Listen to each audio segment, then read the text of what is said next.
Thailand ప్రధానమంత్రి beautiful prime minister అని చెప్పి ఒక రికార్డు 37 ఏళ్లకే ప్రధానమంత్రి అయింది.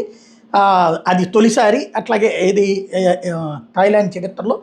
మరొక వైపున చాలా అందంగా ఉండటంతో పాటుగా ఆమె రెండవ మహిళా ప్రధాని కావడం. అయితే ఇప్పుడు ఒక ఫోన్ కాల్ దెబ్బకి ఆవిడ రాజీనామా చేయాల్సిన పరిస్థితి వచ్చింది. ఆమెకి మద్దతు ఇచ్చేటటువంటి ఎంపీలు దాదాపుగా 69 మంది విత్డ్రా చేసుకున్నారు ఆమెకు మద్దతు. సంకీర్ణ ప్రభుత్వం అసలే. యాక్చువల్గా అక్కడ ఉన్నటువంటి ఒక బిలీనీర్ కూతురు ఈవిడ. థాయిలాండ్ బిలీనీర్ మాజీ ప్రధాని తక్సివ్ షెనవత్ర కూతురు ఈ షెనవత్ర.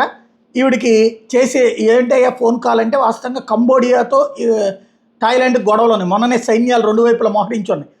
ఆ టైంలో అక్కడ ఉన్నటువంటి కాంబోడియా మాజీ ప్రధాని హున్సేన్కి మొన్నటిదాకా 2023 వరకు అతను అధికారంలో ఉన్నాడు, పదవి నుంచి దిగిపోయాడు.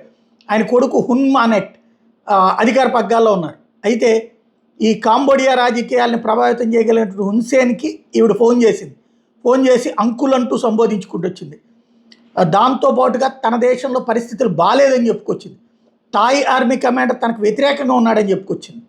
ఈ స్టేట్మెంట్ ఇప్పుడు ఈ ఫోన్ కాల్ ఆడియో వీడియో ఇది ఆడియో రికార్డ్ అయ్యి అది లీక్ అయింది. ఇప్పుడు మరి కాంబోడియా ప్రభుత్వం ఇచ్చిందా లేకపోతే థాయిలాండ్ సైనికాధికారి రిలీజ్ చేశాడో తెలియదు. థాయ్ ఆర్మీ కమాండర్ బయటికి అంటే వాళ్ళు ట్రాప్ చేస్తుంటారు కదా, ఆ ట్రాప్లో భాగంగా చేశారో తెలియదు. ఇప్పుడు దీంతో దేశ రక్షణనే నాశనం చేసావు, దేశం పరువు తీసావంటూ ఆమెను తక్షణం గద్దె దిగమని చెప్పి స్థానిక ప్రజలు కోరుతున్నారు. అదే సందర్భంలో సొంత పార్టీకి సంబంధించినటువంటి ఎంపీలే ఇప్పుడు ఆమెకి బలం విత్డ్రా చేసుకోవడం అన్నది సంచలనం సృష్టిస్తోంది.